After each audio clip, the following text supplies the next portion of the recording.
ప్రజలారా వినరండి ఈ సత్య సువార్త, సర్వజనులారా కనరండి ప్రభు సత్య సువార్త. వినవచ్చిన ప్రియులకు విమోచన యేసు వార్త. ప్రభు అయిన యేసుక్రీస్తు వారి యొక్క నామములో మిమ్మల్ని అందరినీ ప్రేమతో ఈ సత్య సువార్తని ఈ కార్యక్రమానికి ఆహ్వానాన్ని తెలియజేస్తున్నాను. మన దేవుడు మన కొరకు తలుపులను తెరచినటువంటి దేవుడు. ఏ తలుపులు ఒకవేళ నీకు ఆటంకంగా ఉండి ఉన్నవో, ఏ తలుపులు మూసివేయబడినట్టుగా ఉండి ఉన్నవో, బహుశా ఈ దినాన్ని మనము అభ్యంతరపరచబడుతూ ఆలోచన కలిగి ఉండి, ఏంటి ప్రభా నా తలుపులన్నీ మూసివేయబడి ఉన్నవి, నీ రక్షణ భాగ్యం లేకుండా నేను ఉంటూ ఉన్నా, ఏంటి నా జీవితం, ఏంటి నా కుటుంబ పరిస్థితి అని ఒకవేళ మీరు కలవరపడుతూ ఉండి ఉన్నారేమో కదూ. చాలా కుటుంబాలలో ఇదే సమస్య.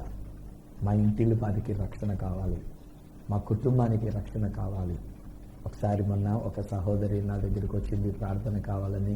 తను అడిగినటువంటి ప్రార్థన ఏంటంటే, అయ్యా మా కుటుంబం అంతా కూడా మేము రక్షణ పొందిన వారంగా జీవించాలి, అంతకు మించి నాకు వేరే కోరిక ఏం లేదు, దయచేసి నా కుటుంబం కొరకు ప్రార్థన చేయండి అని ఆమె ఎంతో విశ్వాసంతో అడిగింది. అలాగే చాలామంది ఉత్తరాలు రాస్తున్నప్పుడు, చాలామంది మీ యొక్క ఎస్ఎంఎస్లు పంపిస్తూ ఉన్నప్పుడు, అలాగే ఈమెయిల్లో కూడా నేను చూస్తున్నప్పుడు, మీ భర్త రక్షణ కొరకు, లేక భార్య రక్షణ కొరకు, బిడ్డల యొక్క రక్షణ కొరకు, కుటుంబం యొక్క రక్షణ కొరకు ఇది కదా మీరు అడుగుతూ ఉన్నారు. ఈరోజు నేను డిక్లేర్ చేస్తున్నా, ఇంతవరకు మీరు రక్షణ పొందకుండా ఉండడానికి మూయబడినటువంటి తలుపులు దేవుడు తెరచి ఉన్నారు. రక్షణ ద్వారము మీ కొరకు తెరవబడి ఉన్నది. మీ రక్షణ మీ కొరకు తెరవబడి ఉన్నది. హై ఫ్రెండ్స్, ఇది సువార్త, ఈ సత్య సువార్త. దేవుడు మీ కొరకు తలుపులు తెరచి ఉన్నాడు. బైబిల్ గ్రంథంలో నేను ధ్యానం చేస్తున్నప్పుడు అపోస్తలుల కార్యములు 16వ అధ్యాయంలో పౌలు శీలైనటువంటి వారు చెరసాల్లో వేయబడినప్పుడు వారు మధ్యరాత్రి వేళ దేవునిని స్తుతిస్తూ ఉంటుండగా, పాటలు పాడుతూ దేవుని స్తుతిస్తూ ఉంటుండగా, ఖైదీలందరూ కూడా వీరు పాటలు పాడుతున్నటువంటి స్తుతి గీతాలాపన వారు ఆలకిస్తూ ఉంటుండగా, అకస్మాత్తుగా జరిగినటువంటి ఒక విషయం ఏంటంటే తలుపులన్నీ కూడా తెరవబడి ఉన్నవి. Hallelujah. All the doors have been open. తలుపులన్నీ కూడా తెరవబడి, not even a single door that is still at close. అక్కడ మూయబడి ఉన్న తలుపు ఒక్కటి కూడా లేదండి. మొత్తం తలుపులన్నీ కూడా తెరవబడి ఉన్నవి. నీ ఆశీర్వాదము కొరకైన తలుపు దేవుడు తెరిచి ఉంచాడు. నువ్వు జీవించట కొరకైనా బ్రతుకు అనేటువంటి తలుపు తెరిచి ఉంచినాడు. ఆత్మహత్య అనేటువంటి దానికి ఆ తలుపు మూసివేసి నీకు ఒక మంచి భవిష్యత్తు అనే తలుపు తెరిచి ఉంచినాడు. బంధకములు అనేటువంటి బంధకము నుంచి విడుదల కలిగినట్లుగా బంధకములు ఓడదీసి అన్న తలుపులు తెరిచినాడు. ఈరోజు నీ దేవుడు మాట్లాడుతూ అన్నాడంటే, నీకు నీ ఇంటిల్లి పాదికి, నీ కుటుంబంలో ఉన్న వాళ్ళందరికీ రక్షణ కలుగునట్లుగా దేవుడు రక్షణ ద్వారాన్ని దేవుడు తెరిచినాడు. హల్లెలూయా. దేవునికి మహిమ కలుగునుగాక. హై ఫ్రెండ్స్, ఈరోజు ఒకవేళ మనం మాట్లాడుకుంటూ ఉన్నప్పుడు మాలాంటి బోధకులమైనటువంటి మేము కూడా ఒకవేళ దాన్ని కాంప్లికేట్ చేసేసి మీకు రక్షణ పొందలేరు అనేటువంటి రీతిగా, మీరు రక్షణ పొందండి అనేటువంటిగా మిమ్మల్ని బలవంతం చేసి, మిమ్మల్ని ఏడ్పించేసి, మిమ్మల్ని రెచ్చగొట్టేసి ఏవేవో మాట్లాడుతూ ఉన్నావేమో. కానీ ఈరోజు నా ద్వారా దేవుడు మీకు ఇస్తున్న వార్త ఏంటంటే, దేవుడు మీ కొరకైన రక్షణ తలుపు తెరిచేశారు. 2000 సంవత్సరాల క్రితం యేసుక్రీస్తు అనే రక్షకుడు ఈ లోకంలోనికి వచ్చినారు.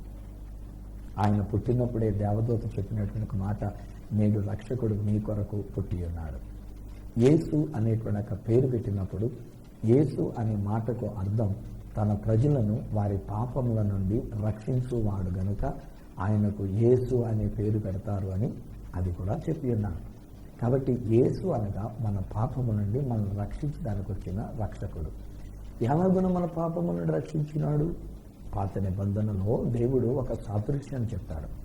ఇశ్రాయేలు ప్రజలైనటువంటి వారికి వారి పాప దోషముల నుండి వారు విమోచింపబడి, వారి యొక్క ప్రజలు, వారి యొక్క కుటుంబము, ఆ దేశం అంతా కూడా రక్షింపబడిన వారుగా ఉండాలి అని అంటే, దేశానికి ఒక గొర్రె పిల్లను తీసుకొని, దేశం అంతటి కొరకు, ప్రజలందరి కొరకు ఒక గొర్రె పిల్లను తీసుకొని, యాజకుడు ఆ గొర్రె పిల్ల మీద తన చేతులు ఉంచినప్పుడు ప్రజలందరి పాపము ఆ గొర్రె పిల్ల మీదకు వెళ్తుంది. అప్పుడు ఆ గొర్రె పిల్లను తీసుకుని వెళ్ళి ఊరు వెలుపల దాన్ని బలిగా అర్పించి, దాని యొక్క రక్తమును తీసుకుని వచ్చి, దేవుడు వచ్చి ఆ సీనుడై వెళ్ళేటువంటి ఒక కరుణా పీఠము మీద, మందస్సు మీద ఉండినటువంటి ఒక పీఠము కరుణాపీఠం అని అంటారు. ఆ కరుణ పీఠము మీద దానిని ప్రోక్షించినప్పుడు మనుషులకు బదులుగా ఒక అమాయకమైన లేక పాపము లేని నిర్దోషమైన ఆ గొర్రెపిల్ల యొక్క రక్తము అక్కడ పడినప్పుడు, ప్రోక్షింపబడినప్పుడు ఆ రక్తమును బట్టి అప్పుడు దేవుడు ఏమంటాడంటే, నీ పాపములన్నిటినీ క్షమించి మిమ్మల్ని నీతివంతులుగా చేస్తున్నాను రబ్బాయి అని చెప్పేసి అని ఆ దేశానికి తెలియచెప్తాడు. ఇది ప్రతి సంవత్సరం చేస్తూ ఉండాలి. కానీ హెబ్రీయులకు రాసినటువంటి ఒక పత్రికలో గనక మనం చూసినట్లయితే మనుషులందరి కొరకు ఒక్కసారి బలి అయిపోయాడు మన ప్రభువు రక్షకుడైన యేసుక్రీస్తు వారు. సాదృశ్యంగా అదే దినములు, పస్కా అనేటువంటి ఒక దినములు, ఈ పస్కా పండుగప్పుడు ఇశ్రాయేలు ప్రజలు చేసేటువంటి ఒక విషయం ఏంటంటే, ఊరందరి కొరకు ఒక గొర్రె పిల్లను తీసుకొని దానిని ఊరి వెలుపలకు దానిని తీసుకొని వెళ్ళి అక్కడ దానిని వధించి దాని యొక్క రక్తమును తీసుకుని వచ్చి దేవాలయంలో ఉన్నటువంటి అతి పరిశుద్ధమైనటువంటి ఒక స్థలంలోనికి వెళ్ళాలి, అక్కడ దానిని ప్రోక్షించాలి. కానీ ఒక ప్రక్కన ఇది జరుగుతుందంటే, ఒక గొర్రె పిల్లను వధించేటువంటి కార్యక్రమం జరుగుతుందంటే దాని యొక్క రక్తం కింద పడనివ్వకుండా ఒక పళ్ళెంలోనికి పట్టుకునేటందుకనేటువంటి రీతిగా అక్కడ కార్యక్రమం జరుగుతుందంటే, అదే సమయంలో మరి ఒక ప్రక్కని మరి ఒక కొండ మీద, అనగా అదే ఒలివల కొండ మీద ఈ గొర్రె పిల్లను వధిస్తున్నారు. కలువరి అనేటువంటి ఒక కొండ మీద, కపాలం అనబడినటువంటి ఒక కొండ మీద యేసుక్రీస్తు ప్రభువు వారిని అక్కడ బలియాగం చేస్తూ ఉన్నారు.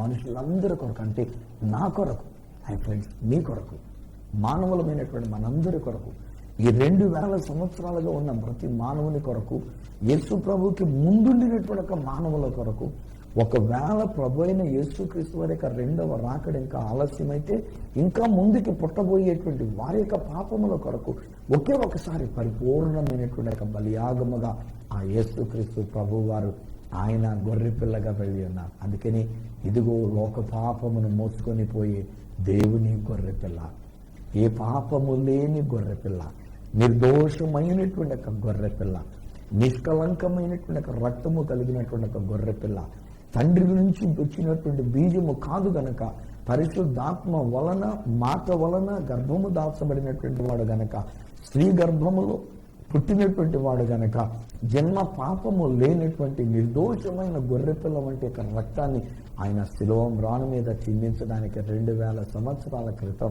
ఆయన అక్కడికి వెళ్ళి ఉన్నారు. ఆయన శిలువలో తన ప్రాణం పెట్టినప్పుడు, శిలువలో తన రక్తం కార్చినప్పుడు ఆయన మాట్లాడుతూ ఒక మాట అంటారు, సమాప్తమాయను, సమాప్తమాయను అనేటువంటి మాట. ఆ మాటలో అర్థం ఏంటంటే, రక్షణ ఈ లోకానికి ఇచ్చేశాను అంటున్నారు ఆయన. రక్షణ వీరి కొరకు నేను డిక్లేర్ చేశాను, రక్షణ గురించినటువంటి ఒక సంతకం నేను పెట్టేశాను, నా ఎర్రని సిరాతో, నా రక్తముతో ఒక సంతకం నేను చేసేశాను, మానవులందరికీ రక్షణ కలిగి ఉన్నది అనేటువంటి ఒక మాట. ఇది సత్యం అండి, ఇది సత్య సువార్త అండి. సువార్త ఏంటంటే, మీకు నాకు మనందరికీ రక్షణ ఇచ్చేశారు యేసయ్య. 2000 సంవత్సరాల క్రితం శాంక్షన్ చేసేశారు, మనకి రక్షణ అనుగ్రహించేశారు. కానీ ఈ రోజుని అట్టి రక్షణ ద్వారం తెరవబడింది అని మనం తెలుసుకునేటప్పుడు ఈ యొక్క వాక్య భాగంలోంచి మనం చూద్దాం. చెరసాల నాయకుడు తలుపులు తెరవబడిన వెంటనే వీళ్ళందరూ కూడా పారిపోయి ఉంటారు, ఎవరికి వాళ్ళు వెళ్ళిపోయి ఉంటారు. ఇక చెరసాలలో ఎవరూ లేరు ఖైదీలుగా, కనుక నా బ్రతుకైపోయింది అనుకొని కత్తి దూసి తను హత్య చేసుకోవాలనుకునేసరికల్లా లోపల నుంచి పౌలు భక్తుడు బిగ్గరగా కేకవేశాడు, అయ్యా చెరసాల నాయకుడా, నిన్ను నీవు హాని చేసుకోవద్దు, ఖైదీలుగా ఈ యొక్క జైలులో ఉన్నటువంటి మేమందరం ఇక్కడే ఉన్నాం, ఏ ఒక్కరు కూడా బయటికి వెళ్ళలేదు, ఏ ఒక్కరు కూడా పారిపోయినటువంటి వాళ్ళము కాము, కావాలంటే వచ్చి చూసుకునంటే ఒక దీపం తీసుకొని వచ్చాక దీపపు కాంతులు వెతుక్కుంటే వాళ్ళందరూ కూడా అక్కడే లోపలుండి ఉన్నారు. అప్పుడు అతను అడుగుతాడు, అయ్యలారా, రక్షణ పొందాలంటే నేనేం చేయాలి? ఈ రక్షణ తలుపు నీ కొరకు ఈ తలుపులు తెరవండి, మరి నాకు నా జీవితానికి రక్షణ అనే తలుపు తెరవబడాలి, ఏం చేయాలి అని చెప్పేసి అడుగుతున్నాడు. ఎంత అమూల్యమైనటువంటి మాట్లాడి ఈ రోజున కూడా ఒకవేళ మీకు ఇదే ప్రశ్న ఉండి అన్నదేమో, నేను నా ఇంటి వారు రక్షింపబడాలంటే ఏం చేయాలి పాస్టర్ గారు? ఒక ఇది మీరు అడుగుతున్నారు. మాలాంటి వాళ్ళు ప్రార్థన చేయమని కోరుతున్నారు. మంచిదే, మేము ప్రార్థన చేయడానికి ఉన్నాను. నా మటుకు నేను కూడా, నా కుటుంబము, మేమందరం కూడా మీ కొరకు ప్రార్థన చేయడానికి మేము ఉండి ఉన్నాం, ప్రార్థనలు చేస్తూనే ఉన్నాం. మీ కుటుంబ రక్షణ కొరకు, మీ బిడ్డల యొక్క రక్షణ కొరకు, మీ యొక్క బంధువుల యొక్క రక్షణ కొరకు, మీ సమాజం యొక్క రక్షణ కొరకు, మీ సంఘములు ఉన్నటువంటి బిడ్డల యొక్క రక్షణ కొరకు మా వంతు మేము ప్రార్థన చేస్తూ ఉన్నాం. కానీ ఈ రోజు నేను ఏమంటానంటే, మేము చేసినటువంటిది మాత్రమే కాదు, మేము చేసినటువంటి ప్రార్థన మాత్రమే కాదు, ఈరోజు నేను మీతో పంచుకున్నటువంటి ఒక మాట ఏమిటంటే, మీరు ప్రభు అయిన యేసునందు విశ్వాసం ఉంచాలి. మీరు రక్షణ కార్యాన్ని జరిగించినటువంటి ఒక యేసునందు విశ్వాసం ఉంచాలి. యేసు మీ కొరకే సిలువలో ప్రాణం పెట్టారని మీరు నమ్మాలి. యేసు మీ కొరకే తన రక్తము కార్చి ఉన్నారు అనేటువంటి ఒక మాట, ఇది మనం నమ్మవలసిన వారమే ఉంటున్నాం. ఎప్పుడైతే ఆ యేసు నా కొరకే ఈ రక్షణ ద్వారాన్ని తెరిచారు అని మనం నమ్మగలుగుతామో, ఈరోజు నేనంట ఈ రక్షణ మీకు మీ ఇంటి వారికి కలిగి ఉన్నది. ఈ రక్షణ మీ కుటుంబానికి అంతటికీ కలిగి ఉన్నదని ఈరోజు అది నేను డిక్లేర్ చేస్తున్నా. దేవుని యొక్క వాక్యంలో నుండి ఒక చిన్న ఇల్లస్ట్రేషన్గా చెప్పబడిన లేక జరిగినటువంటి ఒక సన్నివేశాన్ని మీతో పంచుకుంటూ ఉన్నా. లూకాసు వార్త 19వ అధ్యాయంలో ప్రభు అయిన యేసుక్రీస్తు వారు ఆయన ఎరికో గుండా బయలుదేరి వెళుతూ ఉన్నారు. ఎరికో గుండా వెళ్ళవలసి వచ్చాను అని అంటారులేండి. అక్కడ రాయబడిన మాట ఏంటంటే he had to go through that Jericho. ఎరుకో గుండా వెళ్ళవలసిన పరిస్థితి ఏర్పడింది, వెళుతూ ఉన్నారు. ఈలోగా ఎరుకోలో ఒక సన్నివేశం ఏంటంటే, ఆ ఊరిలో జక్కయ్య అనేటువంటి ఒక ఆయన ఉండి ఉన్నాడు. ఈయన పన్ను కట్టించుకునేటువంటి వాడు, మంచి ఉద్యోగం. కానీ ఆ పన్ను కట్టించుకునేటప్పుడు ఎక్కువ తీసుకున్నాడేమో, ఊరి వాళ్ళందరూ కూడా అతన్ని పాపి అని పరిగణించేశారండి. అతని మీద ఒక ముద్ర వేసేశారు. ఒక విధంగా చెప్పాలంటే నేను అంటాను, ఆ ఊరి వాళ్ళందరూ కూడా అతను వెలివేసినట్టుగా వేసేశారు. పన్ను కట్టించుకునేటప్పుడు అతను మాట్లాడుతుంటే తప్పట్లేదు మాట్లాడడానికి తప్ప, ఆ పన్ను కట్టడానికి ఆ డబ్బులు అక్కడ పెట్టేస్తున్నారేమో, చేతి కూడా ఇవ్వకుండా ఏమో మొత్తానికి. కానీ ఇతన్ని మాత్రం పాపిగా పరిగణించారు. ఎవరికి కూడా అతను అంటే ఇష్టం లేదు. అప్పుడు యేసు ఆ మార్గము గుండా వెళుతుందంటే, ఎందుకు పుట్టిందో ఈ జక్కయ్య గారికి ఒక ఆలోచన, యేసు ఎవరో చూడాలి అనేటువంటి ఒక ఆశ అతనిలో పుట్టి ఉన్నది. చూద్దాం కదా దగ్గరికి వస్తే ఈ ఊరు వాళ్ళందరూ కూడా చూసే, ఒరే పొట్టోడు వస్తున్నాడు రా, పొట్టిగా ఉన్నటువంటి వాడు వస్తున్నాడు రా, ఇక్కడ మన దగ్గర పన్ను కట్టించుకోవడానికి మన దగ్గర అధికమైన డబ్బులు తీసేసుకుంటున్నాడు రా, మన దగ్గర డబ్బులు తీసుకొని మన కాని ప్రభుత్వం రోమీలు అనేటువంటి వాళ్ళకి పన్ను కడుతున్నాడు రా, ఈయన మింగాల్సింది మింగేస్తున్నాడు, ఈయన నొక్కాల్సింది నొక్కేస్తున్నాడు, అక్కడ రోమీలకి ఎంత కడుతున్నాడు ఏమో, వీడు ఒక పార్కులు అంటాడు కనుక చూడని వద్దు వాడిని అని చెప్పేసి ఎవరికి వాళ్ళే బిగించేసుకున్నారు. ఎవరికి వాళ్ళే గట్టిగా అటు ఇటు దాచేస్తూ ఉన్నారు. గెద్దొచ్చే కోడి పిల్ల కియో అని చెప్పేసి ఒక చిన్న ఆట ఆడుకుంటుండేవాడు. వస్తుంటే కనుక పిల్లడు వస్తుంటే రానివ్వకుండా ఇలా పెట్టి పోసేసి ఇటు పక్క పోసేస్తున్నట్టుగా ఇలాగ మేము చేస్తుండేవాళ్ళం. అప్పుడు రోజులు కదా ఆట ఆడుకునేటప్పుడు. సో అలాగనే బహుశా ఊరి వాళ్ళందరూ జక్కయ్యని దగ్గరికి రానివ్వకుండా చేసేశారు. యేసు ప్రభుని చూడనివ్వకుండా చేసేశారు. పొట్టిగా ఉన్నందుకు చెప్పి ఎగిరిగినా చూడలేకపోయాడు. ఇక్కడ వీళ్ళందరి దృష్టిలో ఒక పాపిగా పరిగణించబడిన చేత వారి మధ్యలోకి వెళ్ళి చూడలేకపోయి ఉన్నాడు. ఆయన విడిచిపెట్టలే. ఏసి ఎవరో చూడాలనేటువంటి ఆశతో గబగబా కొంచెం ముందుకు వెళ్ళి అక్కడ ఒక మేడి చెట్టు ఉంటుంది. ఇప్పుడు కూడా మేము ఎరుకోకు వెళ్ళినప్పుడు ఆ మేడి చెట్టు ఉన్న ప్రదేశం దగ్గర తీసుకొని వెళ్తాం. అప్పుడు ఇంకొక మేడి చెట్టు ఉంది. అప్పుడున్న చెట్టే కాదు, జక్కయ్య గారు ఎక్కే చెట్టు కాదు, ఎందుకంటే అది 2000 సంవత్సరాల వయసు ఉన్నటువంటి చెట్టు కాదు. ఒలివ చెట్టు ఒకటి ఉంటుంది. గెత్సెమనే తోటలో 2000 సంవత్సరాల వయసు కలిగినటువంటి పైబడినటువంటి వయసు కలిగిన ఒక చెట్టు, ఇంకా సజీవంగా ఉన్నటువంటి ఒక చెట్టు ఒకటి ఒలివ చెట్టు. ఎందుకంటే ఒలివ చెట్టుకు చావులేదు. మర్రి చెట్టు చచ్చిపోయి ఉంటుంది, తర్వాత ఇంకొకటి మళ్ళీ మర్రి చెట్టు అక్కడ వచ్చి ఉంటుంది. అలాగనే ఒకవేళ తర్వాత ఒకటి వచ్చి ఉంటుంది. ఇలాగన అక్కడ ఒక మర్రి చెట్టు చూపించి జక్కయ్య ఈ ప్రదేశంలోనే ఒక మర్రి చెట్టు ఎక్కి కూర్చొని యేసుబాబును చూడడానికి అన్నట్టుగా కనబెడుతూ వచ్చారని చెప్తూ ఉంటాం. అని బైబిల్లో వ్రాయబడిన మాట ఏంటంటే, లూకాసు వార్త 19వ అధ్యాయం 5వ వచనం ఉన్నటువంటి మాట ఎలా ఉండదంటే, యేసు ఆ చోటికి వచ్చినప్పుడు ఆయన కన్నులెత్తి చూచి జక్కయ్యతో మాట్లాడుతుంటాడు, జక్కయ్య త్వరగా దిగు, నేడు నేను నీ ఎంట ఉండవలసినది. నీ ఇంట్లో ఒక మాట డిక్లేర్ చేయాలి, నేను నీకొక ఒక మాట డిక్లేర్ చేయాలి. నీకొక విశ్వాసం ఉంది, అందుకని వీళ్ళందరూ నన్ను చూడడానికి అవకాశం ఇవ్వకపోయినా, నీకున్నటువంటి ఒక పొట్టితనమును బట్టి ఒకవేళ నువ్వు నన్ను చూడలేకపోయినా, ఎలాగైనా నన్ను చూడాలనేటువంటి ఒక విశ్వాసం నువ్వు కలిగి ఉన్నావు కనుక నేనే నీ ఇంటికి వస్తాను పదా అని చెప్పేసి అంటున్నాడు. అబ్బా ఎంత ఆనందం అండి! జక్కయ్యకి జర దిగిపోయాడు. సంతోషముతో యేసు ప్రభుని తన ఇంటిలోనికి చేర్చుకుని ఉన్నాడు.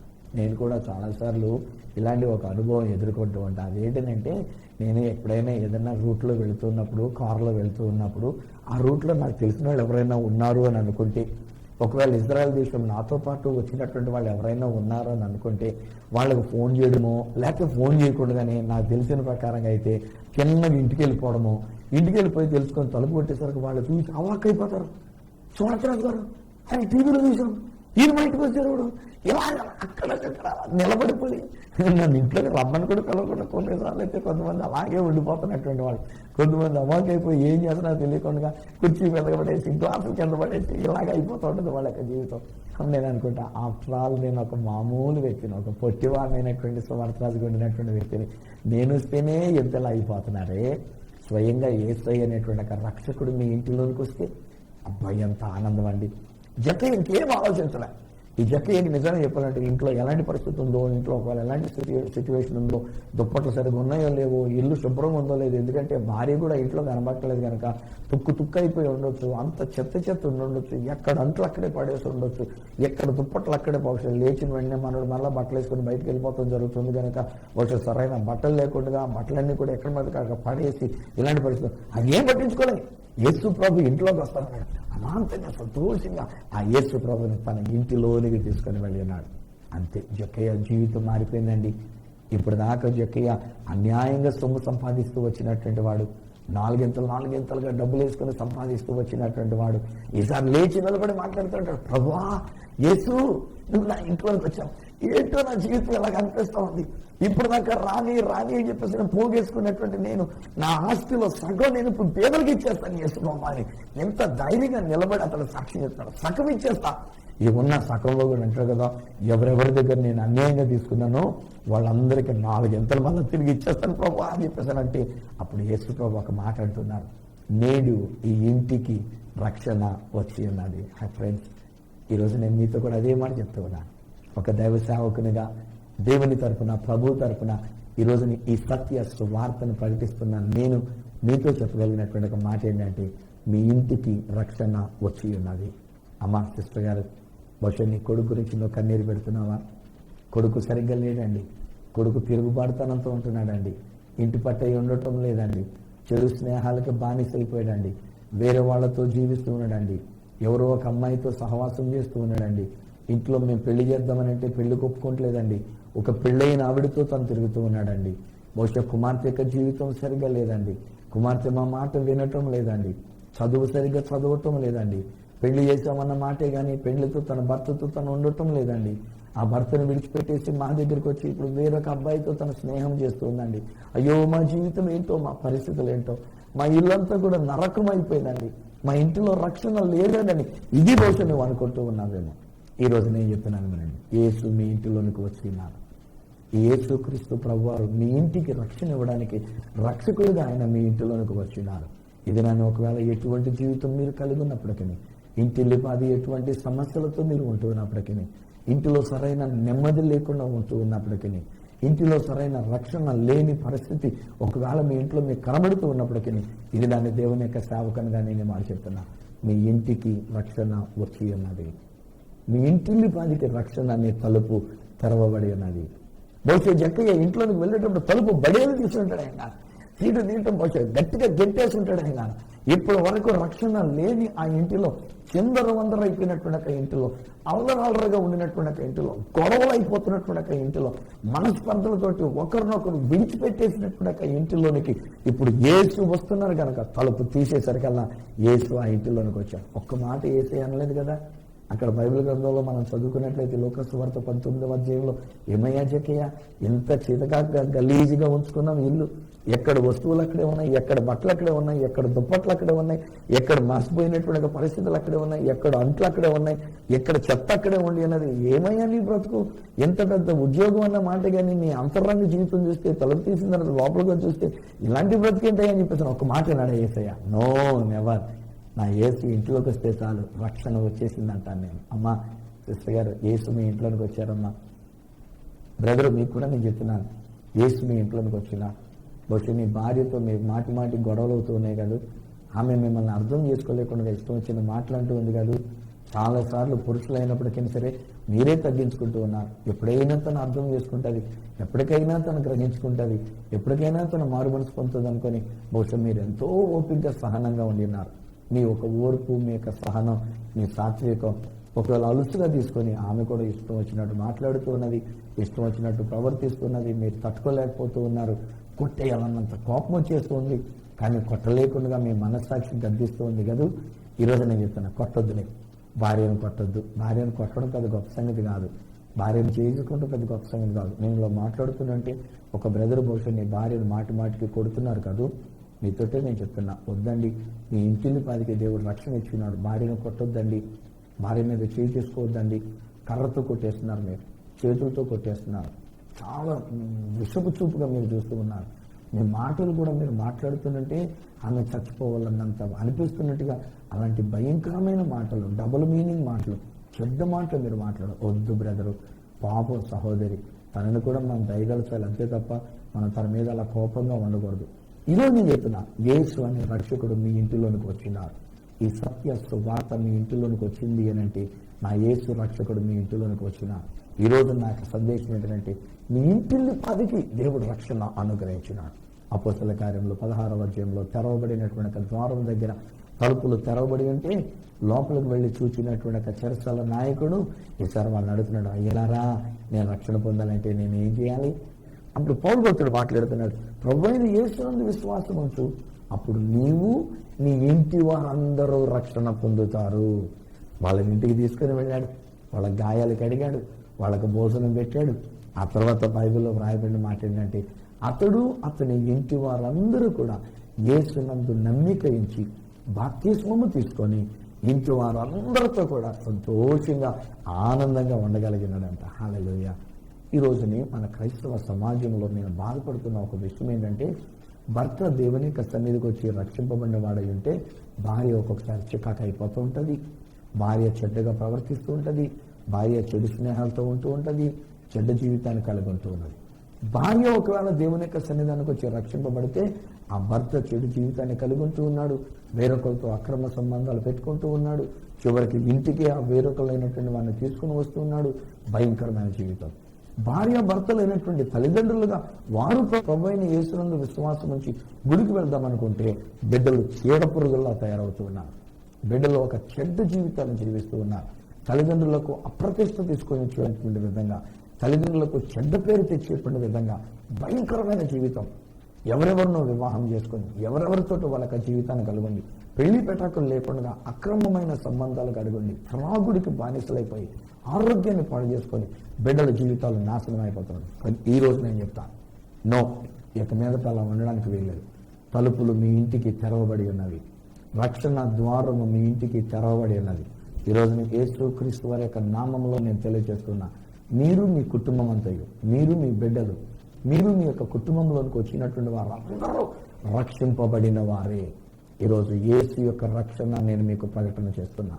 నా ప్రభువైన యేసు క్రీస్తు వారు, రక్షకుడైనటువంటి యేసు క్రీస్తు వారు మీ ఇంటిలోనికి వచ్చటం ద్వారా మీరు మీ బిడ్డలందరూ కూడా రక్షింపబడిన వారు.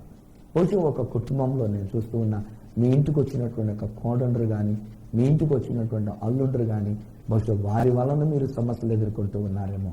మీరు అనుకున్నారు, మా కొడుకు చాలా మంచివాడండి, మా కూతురు చాలా మంచిదండి, మా బిడ్డలు మేము ఎలా పెంచలేదండి, కానీ ఇదిగో మా ఇంట్లోకి వచ్చిన మా కోడలు ఎలా ప్రవర్తిస్తున్నది, మా ఇంట్లోకి వచ్చిన మా అల్లుడు ఎలా ప్రవర్తిస్తూ ఉన్నాడు, వాళ్ళు మమ్మల్ని ఏడిపిస్తూ ఉన్నారు, మాకు నెమ్మది లేకుండా చేస్తున్నారు, రక్షణ ఆనందం లేకుండా చేస్తున్నారు, వాళ్ళు విగ్రహాలను పూజిస్తూ ఉన్నారు, వాళ్ళు చెడ్డ జీవితాన్ని కలిగి ఉన్నారు, మా బిడ్డలు కూడా వాళ్ళు బయటికి తీసుకెళ్లిపోతూ ఉన్నారు, మా బిడ్డల్ని సినిమాలకి షికార్లకి తీసుకెళ్లిపోతున్నారు, ఇంటి బట్టే ఉండనివ్వకుండా వాళ్ళని ఇల్లంతా గొల్ల చేసేస్తున్నారు. అయ్యో మా కోడల వల్ల, అయ్యో మా అల్లుండ్ర వల్ల, అయ్యో మా బిడ్డల వల్ల అని ఒకవేళ వాపోతూ ఉన్నారేమో మీరు ఈ రోజు నేను చెప్తున్నా, యేసు మీ ఇంటిలోనికి వచ్చినారు. Don't worry at all, don't worry at all. ఆ కోడల యొక్క జీవితాన్ని దేవుడు మార్చి ఒక మంచి కోడలుగా, ఒక కూతురు లాంటి కోడలుగా దేవుడు మీకు ఇస్తున్నాడు.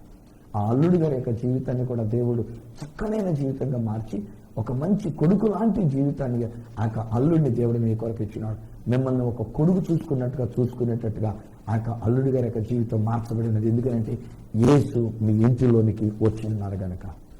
రక్షకుడైన యేసు మీ కొరకు రక్షణ తలుపులు తెరిచి ఉన్నారు గనక, రక్షణ ద్వారం మీ కొరకు తెరవండి. ఐ డోంట్ కేర్ అండి, నేను ఇక మీద నేను చెప్తున్నా, మీరు ఒకవేళ ఎన్ని చెప్పండి, నాకు ఒకవేళ మీ సమస్యలు ఎన్ని చెప్పండి, నేనంటాను నేను ఆ సమస్యలు చూడట్లే, నేను ఆ పరిస్థితులను చూడట్లే, నేను ఆ వాస్తవాన్ని చూడట్లే. నేను చూస్తుంది ఏంటంటే మీ ఇంటిలోనికి వచ్చిన రక్షకుడైన యేసు నేను చూస్తున్నా. మీ కొరకు రక్షణ ద్వారము తెరవబడినది, మీ ఇంటిల్లి పాది రక్షింపబడి ఉన్నారు. యేసు సిలువలో చేసినటువంటి బలియాగం ద్వారా యేసు కార్చినటువంటి ఒక రక్తము ద్వారా ఈరోజు మీ ఇంటిలో రక్షణ జరిగి ఉన్నది. ఈరోజు మీ ఇంటిని పదిగా రక్షణ వచ్చి ఉన్నది. ఆయన అనుగ్రహించిన ఈ రక్షణను బట్టి మీరు ఆనందాన్ని, సంతోషాన్ని మీరు పుణికిపుచ్చుకొని ఉన్నారు. కుటుంబం అంతా అన్యోన్యంగా మీరు ఉన్నారు. ఐ టెల్ యూ, మీరు నెక్స్ట్ వీక్ మీరు ఖచ్చితంగా మీ కుటుంబం కలిసి దేవుని యొక్క సన్నిధానానికి వెళ్తున్నారు, దేవుని యొక్క ఆలయానికి వెళ్తున్నారు. వాళ్ళే వస్తారు, మేము కూడా వస్తాం మామయ్య గారు, మేము కూడా వస్తాం అంకుల్ గారు, మేము కూడా వస్తామండి డాడీ, మేము కూడా వస్తాం మమ్మీ, మేము కూడా వస్తామని చెప్పేసి అని ఆ బిడ్డలే కానీ, ఇంటికి వచ్చినటువంటి బిడ్డలే కానీ, మనవులే కానీ, మనవులంటే కానీ ప్రతి ఒక్కరు ఇంటిని పది కలిసి మీరు దేవుని ఆలయానికి వెళుతున్నారు. What a Joy it is కదా, ఎంత గొప్ప ఆనందం. నేను నిజానికి ఇప్పటికే నేను చూడగలుగుతున్నా. మీరు మీ కుటుంబం కలిసి వెళ్ళటం నేను విశ్వాసంతో నేను చూస్తున్నా. అందుకని నా హృదయం ఆనందంతో పొందుతుందండి, రక్షణ ఆనందంతో పొందుతుందండి. ఈరోజు నా ఇంట్లో కూడా నేను అదే ఆనందం. నా ఇంటిల్లి పాది, నా బిడ్డలు, నా బిడ్డలు అయినటువంటి వారు, నా కుటుంబంలోనికి వచ్చినటువంటి కోడండ్రు అయినటువంటి వారు, అల్లుడు గారు, అందరూ దేవుని యొక్క సన్నిధికి మేము వెళుతున్నప్పుడు మాకున్న రక్షణ ఆనందం చూడాలి. ఎంత గొప్ప ఆనందం, ఎంత గొప్ప ఆనందం. ఈరోజు నేను చెప్తున్నా, ఇక నో మోర్ టీయర్స్. మీ ఇంటిలో కన్నీరు లేదు, ఇక మీ ఇంటిలో రక్షణ లేని పరిస్థితి లేదు. మీ ఇంటిల్లి పాదికి దేవుడు రక్షణ ఇచ్చినాడు. మీ ఇంటి వారందరూ కలిసి రక్షణ ఆనందంతో మీరు ఉంటూ ఉన్నారు. యేసు మీ ఇంటిలోనికి వచ్చినప్పుడు ఆనాడు జక్కయ్యతో చెప్పినట్టుగా మీ ఇంటికి రక్షణ వచ్చినది. మీ భార్య, మీ బిడ్డలు, మీ భర్త, లేక మీ కుటుంబం, మీ యొక్క కుటుంబ సభ్యులు, మీ బంధువులు, మీ ఇంట్లోకి వచ్చినటువంటి కోడండ్రు, అల్లుండ్రు, వారందరికీ దేవుడు రక్షణ ఇచ్చినాడు. రక్షణ ఆనందంతో మిమ్మల్ని నడిపిస్తున్నాడు. This is the gospel. ఇది సువార్త. మీరు చేయాల్సింది ఏంటంటే సువార్తని నమ్మండి, యేసునందు విశ్వాసం ఉంచండి, యేసు చేసినటువంటి ఒక బలియాగం నందు విశ్వాసం ఉంచండి. యేసు మీ కొరకే బలియాగమై మీకు రక్షణ ఇచ్చారు అని మీరు నమ్మండి. ఈ రక్షణ ఆనందంలో మీరు జీవించండి. తండ్రి, ఈ బిడ్డల కొరకు నీకు వందనాలు, ఈ కుటుంబం కొరకు నీకు వందనాలు. ఎంత మంచి దేవుడో నైనా. నిజమే, మీ పాపంలో ఉండి ఉన్నాం, సమస్యలో ఉండి ఉన్నాం, మనస్పర్ధలతో ఉండి ఉన్నాం, గొడవలతో ఉండి ఉన్నాం. మా ఇల్లు ఒక నరకములాగా ఉండినటువంటిది. రక్షణ ఆనందం లేకుండా మేము జీవిస్తూ వచ్చాం. ఇంతవరకు రక్షణకు తలుపులు మూయబడినట్లుగా మేము అనుకుంటూ వచ్చినాం. కానీ 2000 సంవత్సరాల క్రితమే మీరు శిలువ మరణం దగ్గరికి వెళ్ళినప్పుడే మా కొరకైనటువంటి రక్షణ ద్వారాన్ని మీరు తెరిచారు, రక్షణ తలుపులను మీరు తెరిచి ఉన్నాం. కనుక నీ కోటి స్థుతులు మేము చెల్లించుకున్నాం, కోటి స్థుతులు మేము చెల్లిస్తున్నాం. ఈ బిడ్డలను నేను దీవిస్తున్నా, ఈ కుటుంబాన్ని నేను దీవిస్తున్నా, నీ రక్షణ ఆనందాన్ని నేను ప్రకటిస్తున్నా. ఆనాడు మీ ఇంటికి రావలసినదని చెప్పి మీరు జక్కయ్య ఇంటికి వెళ్ళినప్పుడు నైనా, జక్కయ్య ఇంటికే నీ రక్షణ ప్రకటించావు నైనా. ఆ ఇంటిలోనికి మీరు వచ్చినప్పుడు ఉన్న చింద్రవందర తర్వాత మీరు తీసివేసినారు, అల్లరంతా మీరు తీసివేస్తున్నారు, అపార్థాలన్నీ మీరు తీసివేస్తున్నారు, అపోహలన్నీ మీరు తీసివేస్తున్నారు. డాడీ, నీకు వందనాలు, నీకు స్తోత్రాలు మేము చెల్లించుకున్నాం.